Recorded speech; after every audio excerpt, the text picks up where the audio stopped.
بسم اللہ الرحمن الرحیم۔ عزیز طلباء السلام علیکم۔ امید ہے آپ ایمان کی بہترین حالت میں ہوں گے۔ عزیز طلباء، آج ہم سبق نمبر 10 لڑی میں پروے ہوئے منظر کے مشقی سوالات کی رہنمائی حاصل کرتے ہیں۔ مشقی سوالات میں ہمارے پاس سب سے پہلا سوال ہے، درست جواب پر ٹک کا نشان لگائیں۔ مصنف کو بالا حصار سے نیچے آنے کے بعد ایک پتھر پر لکھا نظر آیا شاہراہ پاکستان، وادی پشاور نظر آ رہی تھی سرسبز، مورخوں نے ہندوستان کا دروازہ کہا تھا ہند کو، اٹک کا نام رکھا تھا اکبر اعظم نے، سکھوں کا مشہور گردوارہ واقع ہے حسن ابدال میں، نوشہرہ کے قریب آ جانے کی پہچان تھی دریائے کوبل۔ سوال نمبر 3 ہمارے پاس ہے، درزل الفاظ کے مترادف الفاظ لکھیں۔ مترادف الفاظ کے ان کے معنی کیا ہیں، ان جیسے اور کون سے ایسے الفاظ ہیں جن کے معنی ایک جیسے ہوتے ہیں؟ پتھر، سنگ، سنگ کو بھی پتھر کہتے ہیں، حیرت، حیرانی، دلچسپ، دل پذیر جو دل کو اچھا لگے، شوق، لگن، آبادیاں، بستیاں، حدود، سرحدیں۔ درزل الفاظ کے متضاد الفاظ لکھیں۔ تمازت گرمی کو کہتے ہیں، تپش کو کہتے ہیں، ٹھنڈک، گمنام، نامور، شاہانہ، فقیرانہ، اول الذکر، آخر الذکر، قدیم، جدید، داخل، خارج۔ عزیز طلباء، سوال نمبر 2 ہمارے پاس مشقی سوالات کا ہے۔ سبق کے متن کو مد نظر رکھتے ہوئے ہم نے سوالوں کے جواب تحریر کرنے ہیں۔ پہلا سوال ہمارے پاس ہے، مصنف کو دور سے وادی پشاور کیسی نظر آ رہی تھی؟ شیسرخی لکھیں گے، دور سے وادی پشاور کا منظر۔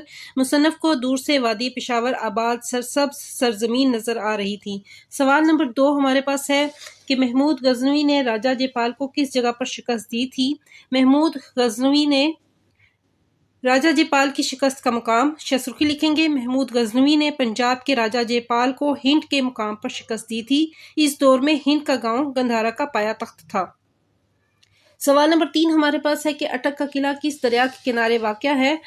شیسرخی ہے، قلعہ اٹک کا مقام اکبر کے دور مملکت میں اٹک کا قلعہ دریائے سندھ کے کنارے تعمیر کیا گیا۔ سوال نمبر 4 ہے ہمارے پاس، وہ کون سا بادشاہ تھا جسے جگہوں کے نام رکھنے کا بڑا شوق تھا؟ نام رکھنے کا شوقین بادشاہ، شیسرخی لکھیں گے، اکبر بادشاہ کو جگہوں کے نام رکھنے کا بڑا شوق تھا، کسی بھی خوبصورت مقام کو دیکھ کر وہ نام رکھتا تھا۔ آخری مشقی سوال ہے کہ مورخین کے نزدیک لاہور سے کابل جانے والی شاہراہ پر حسین ترین منزل کون سی ہے؟ تو اس کی شیسرخی بھی ہوگی، لاہور سے کابل جانے والی شاہراہ پر حسین ترین منزل۔ مورخین کے نزدیک لاہور سے کابل جانے والی شاہراہ پر حسین ترین منزل حسن ابدال ہے۔ سوال نمبر 5 ہمارے پاس ہے، مذکر اور مؤنث الفاظ الگ الگ کیجیے۔ زمین، وادی، سڑک، بستیاں، سرائے، شکست، یہ الفاظ جو سے ہیں یہ مؤنث الفاظ ہیں۔ مذکر الفاظ دریا، گاؤں، قلعہ اور دروازہ، یہ مذکر الفاظ ہیں۔ آگے ہمارے پاس ہے متشابہ الفاظ، ان کی تعریف پڑھتے ہیں۔ متشابہ الفاظ سے مراد وہ الفاظ جو آواز یا شکل و صورت کے لحاظ سے تو ایک دوسرے سے مشابہت رکھتے ہیں لیکن اعراب، املا یا معنی کے لحاظ سے ایک دوسرے سے مختلف ہوں۔ متشابہ الفاظ کی بالعموم درج ذیل 3 صورتیں ہیں۔ پہلے نمبر پہ وہ الفاظ جن کا املا ایک جیسا ہو لیکن وہ معنی کے اعتبار سے مختلف ہوں، مثلا ادا با معنی ادا کرنا اور ادا با معنی طرز یا ڈھنگ، بار با معنی بوجھ اور بار با معنی لفظ، دونوں لکھنے میں ایک جیسے ہی ہیں، ان میں نہ زبر اور زیر دونوں کا کوئی فرق نہیں ہے۔ عرض با معنی گزارش اور عرض با معنی چورائی، کل با معنی مشین اور کل با معنی آنے والا یا گزرا ہوا دن، آب با معنی پانی اور آب با معنی چمک، دور با معنی زمانہ اور دور با معنی گردش، رقم با معنی روپیہ پیسہ اور رقم با معنی لکھنا۔ یہ وہ الفاظ ہیں جو بولنے میں ایک جیسے ہیں لیکن ان کے معنی مختلف ہیں۔ اب وہ الفاظ جن کا املا تو ایک جیسا ہو لیکن اعراب کی تبدیلی سے ان کے معنی میں فرق پڑ جاتا ہو، مثلا در اور در، ملک اور ملک، علم اور علم، دور اور دور، دھن اور دھن، بین اور بین، شیر اور شیر، شیر اور شیر، سحر اور سحر، اعراب اور اعراب، ان کے معنی مختلف ہوں گے۔ یہ ہم آگے اس کی دیکھتے ہیں ان کے معنی کیا ہوں گے۔ اور نمبر 3 پہ ہمارے پاس وہ الفاظ ہیں جن کی آواز تو بظاہر ایک جیسی ہو لیکن ان کا املا اور معنی مختلف ہو، مثلا راضی، راضی، اثر، اثر، ان کا تلفظ ایک ہی ہے لیکن ان کا لکھنے کا انداز املا مختلف ہے، اصل، اصل، باز، باز، چارہ، چارہ، رسد، رسد، زن، زن، بولنے میں ایک جیسے ہی لگ رہے ہیں، کثرت، کثرت، نقطہ، نقطہ، لال، لال، معمور، معمور، ہزر، ہزر، آر اور آر۔ آئیے ان کے معنی دیکھتے ہیں۔ جز الف اور بے کے متشابہ الفاظ کے معنی الفاظ ہیں ادا، ادا کرنا، ادا طرز یا ڈھنگ، بار بوجھ، بار دفع، عرض گزارش، عرض چوڑائی، کل مشین کا پرزہ، کل آنے والا یا گزرا ہوا دن، آپ پانی، آپ چمک، دور زمانہ، دور گردش، رقم روپیہ پیسہ اور رقم لکھنا۔ اب متشابہ الفاظ جو حصہ بے میں تھے ان کے املا تو ایک جیسی ہے لیکن اعراب کی تبدیلی سے ان کے معنی میں فرق پڑ گیا ہے۔ در اوپر زبر ڈالی ہے تو دروازہ، دور موتی، ملک علاقہ، ملک فرشتے، علم جاننا، علم جھنڈا، دور زمانہ، دور فاصلے پر، دھن دولت، دھن لگن، بین بیان کرنا، بین باجا، شیر دودھ کو کہتے ہیں اور شیر جانور کو کہتے ہیں، سحر صبح، سحر جادو کو کہتے ہیں۔ عزیز طلبہ، آگے ہمارے پاس رموز اوقاف ہیں۔ گرامر میں آپ نے رموز اوقاف کی چند اہم علامتوں سکتہ، وقفہ، وقف لازم، تفصیلیہ اور ختمہ کے بارے میں گزشتہ سبق میں پڑھا ہے۔ یہاں باقی علامتیں جو ان کی وضاحت کی گئی ہے کہ استفہامیہ یا سوالیہ علامت ایسے ہے، یہ علامت کسی استفہامیہ یا سوالیہ جملے کے آخر میں لگائی جاتی ہے، مثلا یہ کیا ہے، یہ کتاب کس کی ہے، آج کیا تاریخ ہے، کون آواز دے رہا ہے وغیرہ۔ ان سوالیہ جملوں کے آخر پہ استفہامیہ کی علامت لگتی ہے۔ ندائیہ، یہ علامت دراصل لفظ ندا کا مخفف ہے اور لفظ ندا کے الف کے نیچے نون کا نقطہ لگا کر بنائی گئی ہے۔ یہ علامت وہاں استعمال کی جاتی ہے یہاں کسی کو ندا دینا، پکارنا، خطاب کرنا مقصود ہو، مثلا خدایا میری آرزو پوری کر دے، اے بھائی ذرا میری بات سنو وغیرہ۔ فجائیہ، یہ تحریر میں غصہ، حقارت، تعجب، تمنا، ادب، تعظیم، ندامت، خوف، تحسین و آفرین وغیرہ جذبات کو ظاہر کرنا مقصود ہو تو یہ علامت لگائی جاتی ہے۔ یہ بھی بالکل ندائیہ کی طرح ہی ہے، جس سے یہ ظاہر ہوتا ہے کہ یہ الفاظ با اختیار یا خود بخود زبان سے نکل گئے ہوں، مثلا وہ اور رحم، اس کی امید فضول ہے، اف بیچارہ چل بھی نہیں سکتا وغیرہ۔ واوین، اس علامت کا استعمال کسی کا قول من و ان نقل کرتے وقت یا کسی اقتباس کا اندراج کرتے وقت اس قول یا اقتباس کی ابتدا اور اس کے آخر میں کیا جاتا ہے، جس کا مفہوم یہ ہوتا ہے کہ واوین کے اندر والی عبارت گفتگو کرنے والے ہی کے الفاظ پر مشتمل ہے۔ مثلا باپ نے بیٹے سے کہا، یہاں سے واوین کی علامت شروع ہوئی ہے، بیٹا محنت کرو، محنت کا پھل ضرور ملے گا، یہاں پہ واوین کی علامت ختم ہوگی۔ جو باپ کا قول تھا اس کو میں نے ملازم سے کہا، جاؤ میرا سامان گاڑی سے نکال لاؤ۔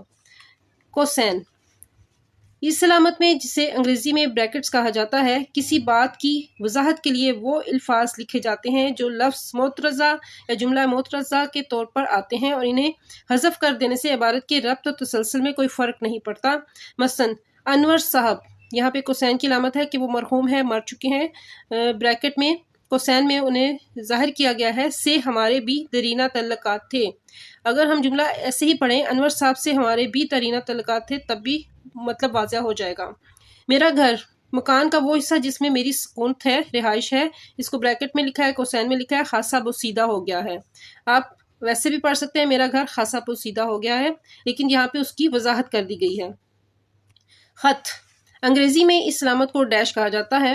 جس طرح کوسین جملہ معترضہ کو رواں تحریر سے الگ کرتی ہے، اسی طرح یہ علامت بھی نیم ختمہ کا کام دیتے ہوئے جملہ ختم کیے بغیر اس میں اچانک تبدیلی کو ظاہر کرتی ہے۔ مثلا میں بیمار ہوں، آگے خط کی علامت ڈالی، آپ سے ملنا بھی ضروری تھا، آگے ختمہ آ گیا۔ اب تو اسی تنخواہ میں، یعنی کہ جتنی بھی ان کی تنخواہ تھی یہاں پہ خط وہ جتنی بھی ہے، پھر خط گزارا کرنا ہوگا۔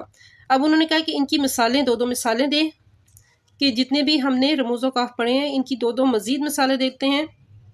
استفہامیہ جملے کی مزید 2 مثالیں ہیں، وقار کہاں رہتا ہے، سوالیہ استفہامیہ علامت ہے، لاہور سے اسلام آباد کا کتنا فاصلہ ہے، اس میں بھی استفہامیہ علامت ہے، ندائیہ یا اللہ ہماری رہنمائی فرما، ارے بھائی میری بات تو سنو، فجائیہ علامت ماشاءاللہ بہت ذہین طالب علم ہے، اف بیچارہ بیٹھ بھی نہیں سکتا۔ واوین کی مثالیں ہیں، ماں نے کہا اسکول سے سیدھا گھر آنا، یہاں پہ یہ واوین کی علامت اس طرح سے مکمل ہوئی۔ حضور کا ارشاد ہے، تم میں سے بہتر وہ ہے جو قرآن سیکھے اور دوسروں کو سکھائے، یہ بھی واوین کی علامت میں ہم نے لکھا ہے۔ کوسین، زاہد مرحوم نیک آدمی تھا۔ شاعر مشرق علامہ اقبال ہیں، ان کا یہاں پہ کوسین میں ذکر کر دیا ہے، بہت بڑے شاعر تھے۔ خط کی مثال ہے، میری رائے میں خط، اگرچہ میں خود سیاست میں نہیں ہوں، پھر ایک نیا جملہ شروع ہے، ہمارا سیاسی نظام بگڑا ہوا ہے۔ یہ خط کی مثالیں ہیں۔ خالد اور اس کا پورا خاندان دبئی چلا گیا۔ عزیز طلباء، سوال نمبر 8 ہمارے پاس تفہیم عبارت کا ہے، اس میں سوالات کے جوابات تلاش کرنے ہیں۔ سوال نمبر 1 ہمارے پاس ہے، فورٹ منرو کہاں واقع ہے اور اس کی وجہ شہرت کیا ہے؟ پڑھائی کے ساتھ ساتھ سوالات کی رہنمائی بھی حاصل کرتے ہیں۔ فورٹ منرو پنجاب کے ضلع ڈیرہ غازی خان میں واقع ایک حسین پہاڑی مقام ہے جو اپنی قدرتی خوبصورتی اور دلکش مناظر کے باعث سیاحوں کے لیے ایک پرکشش مقام ہے۔ سوال نمبر 1 کا جواب ہے۔ اس کے بعد ہے، سطح سمندر سے تقریباً یہ 6470 فٹ بلند ہے۔